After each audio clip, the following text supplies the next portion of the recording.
What follows is a post written by Steve Richards on the Young to Live By Discord server. In psychosystems analysis, Dr. Rupert Sheldrake's model of formative causation and behavioural fields have both a figure and a figure-to-ground relationship, with states of anxiety as experienced by human ego reflexive consciousness. We consider Sheldrakean fields to be in ontological and dialectical relationship with the fundamental Platonic informational field that organises and represents the universal domain. Sheldrake is concerned with the habits of nature, both in their form and their behaviour. Implicit in this is an understanding of consciousness as being both contiguous with, and yet also different in kind, to that of human egocentric reflexivity, so the personal experience of our day-to-day psychology. In psychosystems analysis, the habit of being susceptible to anxiety-generating suggestion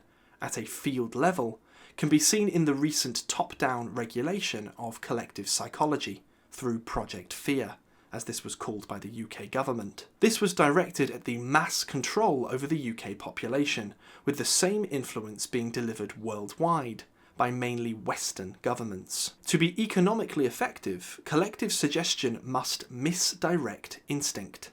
Suggestion at the cognitive level takes more effort, can easily be challenged, and is subject to a negative dose-effect curve. It can be stored or represented in various collective media, but its effects, if not supported by instinct, rapidly fade away, or are forgotten, that is, repressed. It has long been known in the discipline of ethology that the observed instinctive drift of an animal degrades behavioural conditioning that is not sufficiently close to its instinctive anticipations and reward-punishment circuits. To scale up to the level of whole populations of humans, once instincts have been sufficiently misdirected, the field strength of compliance operates at the Sheldrakean level and starts to propagate its effects at the field level. This has the capacity to achieve a near exponential effect, as was witnessed during the global effort to induce Project Fear. At this level, intuition is collapsed into instinct and cannot easily compensate for it. That it does compensate, however, is revealing of how anxiety becomes collective fear as a positive feedback loop, feeding off the Sheldrakean field that has come into being, both to define it and regulate it. Intuition, as field pressure, will compensate for collapsed and misdirected instinct by generating a nodal reversal within the Sheldrakean field. So, at the collective level, some individuals will resist the earlier collapse and generate a compensating opposition to it. At an indeterminate but experiential level, the field will start to reverse in favour of what Jung called an enantiodromia, a running contrawise effect. Collective fear will reduce into a collective anxiety, which is qualitatively different to the former state. Fear is an overdetermining Pansepian drive, but anxiety is an arousal state that can be utilised as instinctive pressure by redirecting it into action in the world. This is why Project Fear wanted to deprive people of the individual and collective opportunity, and indeed the capacity, to act in the world.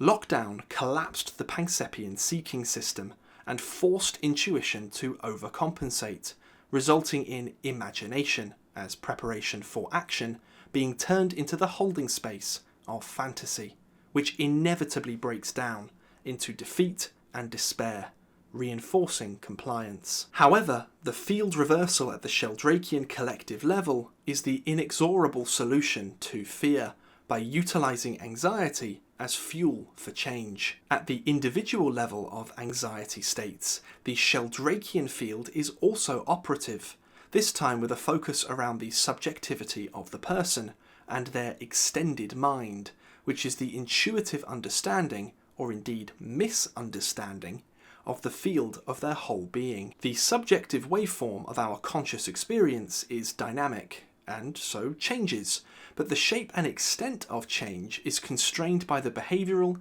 and morphic field of our being. The habit strength of the field therefore defines the extent of change, and so too the capacity of homeostasis to regulate it. The wider extended field of the objective waveform beyond our usual individual psychology has within it the necessary resources to regulate the constraints of our personal subjective field. Here again, it may be necessary to utilize controlled dissociation in order to go beyond our collapsed subjectivity into resonance with that field. Intuition, properly understood and related both with and through, is the ground state of consciousness to facilitate this. At the Platonic level, Sheldrake can be regulated just as Sheldrake can locally, that is collectively or individually at scale, regulate the expression of the Platonic. The process is dialectical, but not cognitive. The other qualia of consciousness, starting with affect as the carrier wave of instinct, down through sensory-based imagistic representation, and finally into intuition as such, is the proper progression for the ego under conditions wherein it initiates contact with the ground state of non-ego consciousness. Where the initiation comes from intuition itself, it may simply represent itself to ego consciousness as any combination of sensory imagistic or kinesthetic and affective configurations. It is then up to the cognitive ego to make a virtual model of the experience and coordinate the required action in the world, to eliminate the homeostatic need to feel the drive state of anxiety. This then is achieved by the field alchemy of transformation of superpositioned representational states from anxiety into positive action. At this point, homeostasis is restored.